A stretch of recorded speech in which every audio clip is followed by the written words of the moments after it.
Bonjour. Bonjour, bonjour. Comment ça se passe? Ambiance studieuse aujourd'hui, les gens font leur boulot. Thomas, tout à l'heure, tu as signé un bon assez important avec un bon achat. Ouais, une pouliche de Django Reef qui était très plaisante. Donc non, une belle pouliche. On a fait le tour des préparateurs de Yearling, on avait déjà fait nos choix. Elle faisait partie de notre sélection, donc on l'a eu à un prix relativement élevé, mais elle était plaisante. Revenons donc au sport après avoir parlé un peu économie. Demain, c'est la grande course. Sébastien, le crack est là, est en piste dans ce prix d'été, 2700 mètres, face à une opposition que tu juges comment? Tout à l'heure, Junior Guelpa nous disait que c'était pour lui la plus belle course de l'année sur le papier. Est-ce que tu le rejoins? Sur le papier, oui et non, parce qu'il manque quand même peut-être Bélina Josselin, il manque quand même quelques chevaux, mais ouais, c'est assez relevé. Est-elle suppléée par Clean Game? Ouais, Klingem, c'est peut-être le remplaçant d'Orion du Gers, donc ouais, c'est un super cheval. Maintenant, ça va être dur de gagner, il y a 400 bons chevaux. Comment va le crack? Comment va Bold? Comment a-t-il digéré sa course de Mons? Comment ça s'est passé? Ben, il a très bien digéré sa course de Mons, le cheval a très bien travaillé, il est en super état, il est magnifique, il a très bien travaillé, donc je pense qu'il peut être dans les trois premiers, je pense, avec un bon parcours. Voilà. On n'ira pas devant demain, forcément, parce que c'est 2007, mais avec un bon parcours caché, je pense qu'il peut lutter pour la victoire. Quelle est la meilleure tactique et comment tu vois la course, toi? Comment tu imagines le scénario de cette course? Scénario, Klingem, c'est pas un gros démarreur, donc il ne devrait pas être là tout de suite. Le cheval à Robert Berg, c'est un cheval qui va devant. Il y a 2-3 bons chevaux qui démarrent vite. Nous aussi, on peut démarrer vite. Donc, je pense qu'il faut être tout près de la tête, je pense, demain.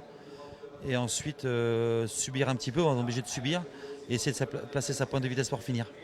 Vous aviez changé les plans, Thomas, tu nous l'avais révélé dans Hippie Quotidien, en tout cas tu nous l'avais expliqué. Finalement, on n'avait pas choisi d'aller en Suède. La phrase clé, c'était le voyage aurait peut-être été plus dur que la course en elle-même. Aucun regret au regard de ce qui s'est passé dans ces grandes courses en Suède?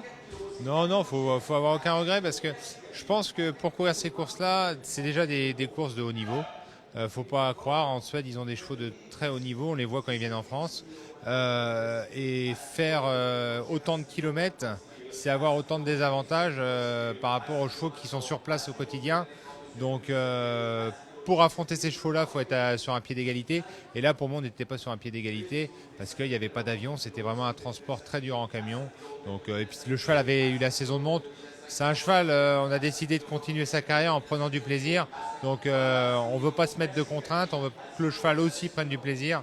Donc on essaie de trouver les engagements les meilleurs pour le cheval, les plus judicieux. Et voilà, donc après avoir parlé avec Sébastien, on ne trouvait pas ça judicieux d'aller faire... il y avait 18 heures ou 20 heures de camion.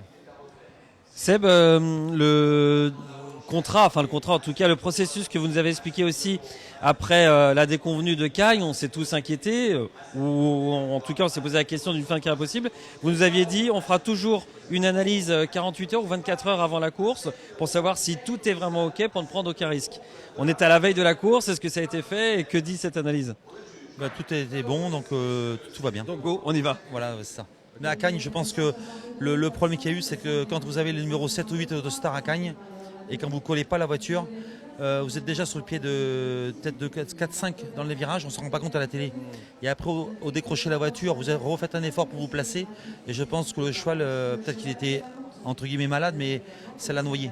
Comme un moteur qu'on noie. Voilà. On a vu un peu de rôle de jet l'autre jour, il a fait un peu pareil. Bon, il était un peu plus loin, mais pareil, même truc. Il faut faire très attention à Cagnes. Vous avez un mauvais numéro, c'est con à dire, il ne faudrait pas y aller. Oui. Ah, c'est sûr que c'est embêtant pour le sport, mais Parce que le départ des 509 mètres à Cagnes ne correspond pas à la piste. La voiture va trop vite dans le virage et donc les chevaux font déjà un effort terrible pour suivre la voiture. ouais, la force centrifuge et il faut aller très très vite. Et puis en plus, il y a du terrain à refaire pendant le coup.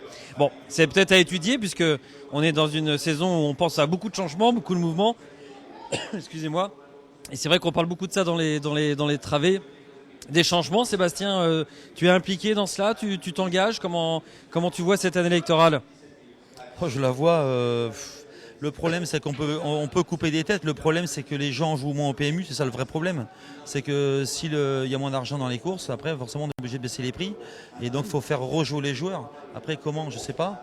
Mais voilà. Toi, tu entraînes des chevaux, tu peux pas tout savoir faire. Exactement. Après, on peut mettre n'importe qui à la tête. Si les gens ne jouent pas au PMU, c'est le vrai problème, ça. Faut que les gens aiment les courses. Ça se décrète pas. Faut qu'on fasse en sorte qu'ils aiment les courses. C'est ça l'idée. Voilà. Et après, quand on a l'argent en caisse, il faut savoir peut-être garder, faire des économies. Il fallait peut-être faire des économies en amont, bien avant. On est peut-être trop de personnes autour du gâteau. Enfin, je sais pas, c'est très compliqué tout ça. Ouais, c'est compliqué, c'est sûr. Donne-leur envie de jouer demain.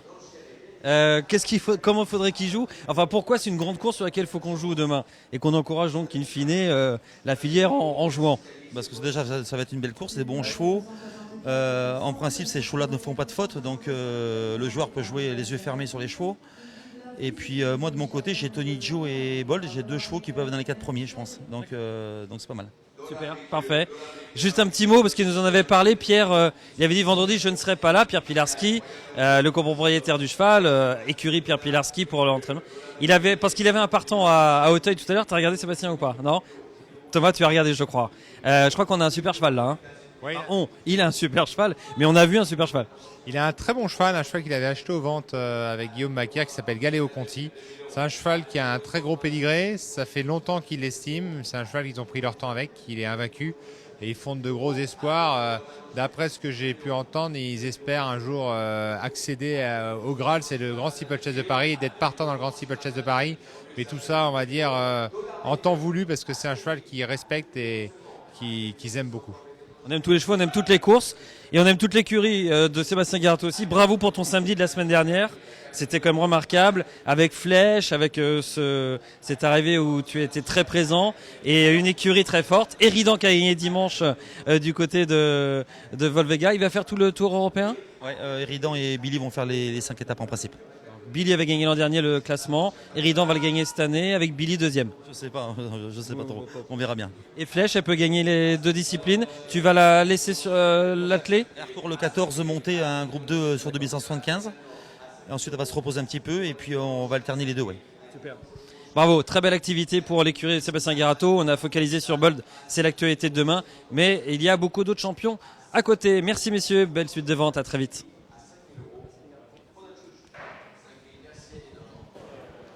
Numéro 466, présenté par l'élevage des Cajoles.